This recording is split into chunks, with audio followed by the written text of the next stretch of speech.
What's going on YouTube? It's your boy Jeremy Wormy, and I'm gonna be real honest with you all. I was never really that interested in talking about Madam Web. I was never really wanting to be a part of Madam Web discussion because I saw that trailer and I outright said, this looks like the most CW cringe BS ever. It looks like the era from when they were making all those YA novel movies for all the like teen girls and stuff. And you had all that that music and stuff. That was like, oh my God, this looks amazing. And I was like, nah.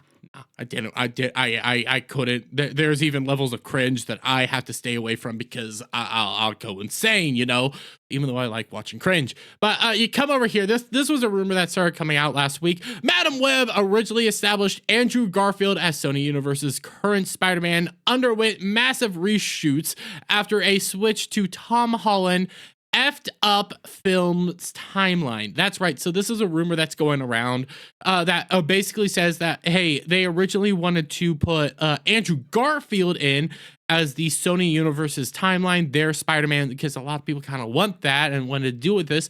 Then the Sony executives came down and said, no, we shouldn't be doing that.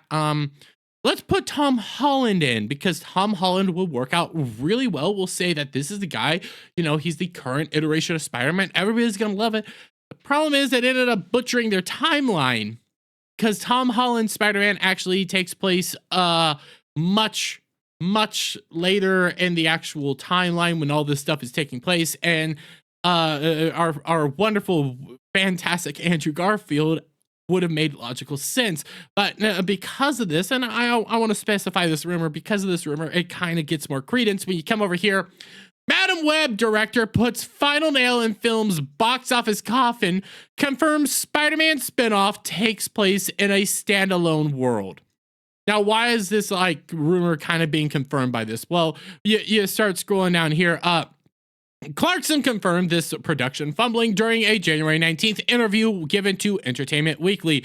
Devon Coogan is in promotion of the film's upcoming releases, speaking to her decision to take a more grounded approach to Cassandra Webb's silver screen debut rather than the more fantastical and bombastic one seen in most other Hollywood superhero fare.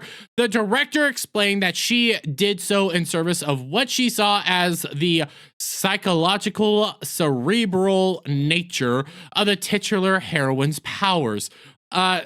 Okay, big bumbly words because she can see the future. I can see the future. Sorry, shout out to Team 4-Star if you guys know what that one is. No, not to sound too wanky about it, but it's about what's going on in Cassie's head and her grappling with that. Detailed Clarkson throwing in a spot of her native British slang. Is she going insane? Is this real? She's battling with the within herself and trying to understand it. Oh, awesome. Oh, amazing.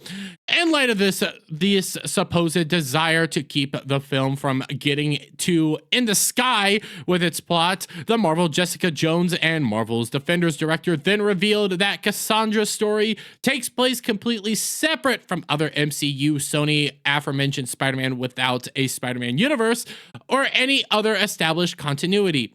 She's definitely in a standalone world. Explicitly confirmed Clarkson. I can read. I can read.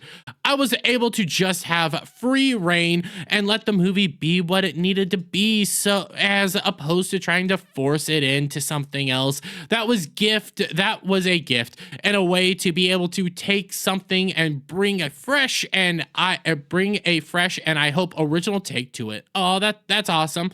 But, you know, you end up seeing this, like, I was given free range and everything. And then you start combining, like, their whole disaster that happened with this, you know, this being a rumor. But you start realizing, hey, they had a disaster over here. They had all this chaos going on over here, wanting to put this guy in, wanting to put this guy in. Then they scrapped it both because of timelines. Then you hear, well, now it's in a standalone universe and I was given free reign. It kind of sounds like, no, you weren't given free reign. You guys had a massive F up in the behind the scenes, and now you're like, hey, it has to be a standalone world, which doesn't even make more sense because then how is this being supposed to be connected to like Morbius? How's this supposed to be connected to Venom? All that stuff. The Sony's freaking live action Spider-Verse thing is a nightmare trying to decipher what's what, what's where, and everything like this. This is a universe that, again, is a Spider-Man universe without a Spider-Man. They're focusing on every other aspect of the Spider-Man, but not focusing on Spider-Man himself. That's why this whole thing is insane. That's why this whole thing is all over the place, and it's a disaster of monumental proportion. I have no interest in seeing any more of these Sony Spider-Man movies. I might finish off the Miles Morales stuff and everything like that, but I think this is dead on arrival. I think it's a disaster waiting to happen, and I'm guaranteed that everybody else that's talking about this movie is gonna have a fun time talking about it. I'm out. Until next time, guys, though, let me get you guys' thoughts on all this down in the comments below. If you like this video, please give it a thumbs up, share it out, friends, hit that subscribe button, hit that notification bell for every time I put out a new video and go live, guys. And I'll see you all on the next one. Bye for now.